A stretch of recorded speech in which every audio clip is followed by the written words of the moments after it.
Oh, hi there, Internet. My name's Court, and you've got courtside seats for my review of the brand new Netflix, Uncorked. Let's do it.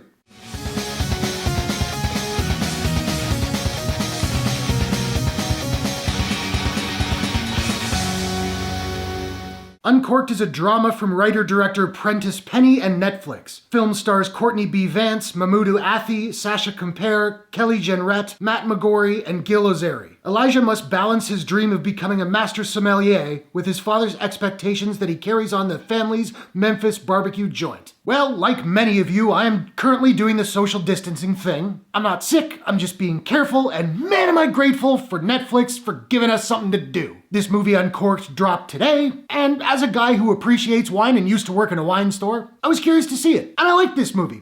I don't think it's amazing, it's got some problems, but overall, I thought it was decent. I'm a fan of Courtney B. Vance, and his performance in the movie is quite good. I inflected the word performance on purpose because his character itself frustrated me considerably. His relationship with his son Elijah, played by Mamoudou Athie, is very strained, which makes perfect sense given the character's motivations. But for a huge chunk of the movie, the father is suffocatingly passive-aggressive, and it really drove me kind of crazy. But again, the performance itself is solid. Mamoudou Athie himself is also really quite good. It's a very restrained performance, but he doesn't shy away from the more emotional beats when called upon. I dug Sasha Compere as his girlfriend Tanya. I liked their chemistry, and the genesis of their sort of courtship was actually really cute. There is also a buddy character named Richie, and I think he was supposed to be the comic relief in this flick, but I didn't find him funny at all. I absolutely hated him, and I wanted to punch him in the face every time he was on screen. Now, I'll admit, this is a nitpick. I really don't like the title of this movie. Uncorked. It sounds like a 90s booze cruise comedy,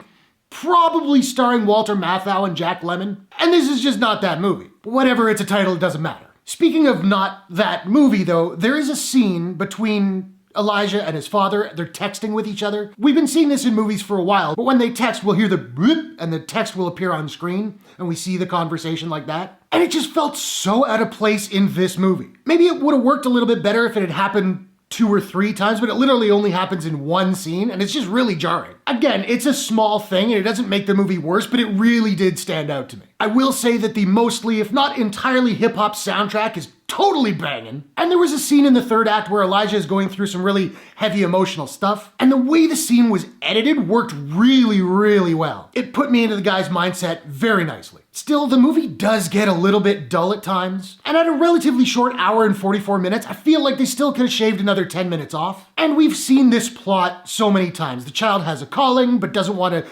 disappoint the parents by not going into the family business. He feels trapped by the fact that he's expected to follow in their footsteps. We've seen it, and this movie doesn't really bring anything new to the table for that premise, except that it's about wine now. That said, I do think this is a decent little movie. I enjoyed my time watching it. It's got some solid performances, and while I'd probably never watch it again, if, like me, you don't have a whole lot to do right now, I say check it out, why not? Now, I don't have a proprietary rating system as of yet, so I'm just trying to figure out what I'm gonna give Uncorked. And I think I'm gonna give Uncorked a... I am not drinking any or low! Out of 10. So now I wanna know, have you seen Uncorked? What did you think about it? What is your favorite wine movie of all time? It's kind of a niche question, but there it is. Whatever your thoughts, hit the comments below. Let's discuss. If you enjoyed this review, please smash that like button and give it a share if you really enjoyed it. And hey, why not take a second, do me a favor, click subscribe and ring that bell to subscribe to my channel for more movie reviews, entertainment news, trailer reactions, all that good stuff. Hope you guys are all safe and healthy. Thanks very much for watching. I'll see you guys in the next one. Take care.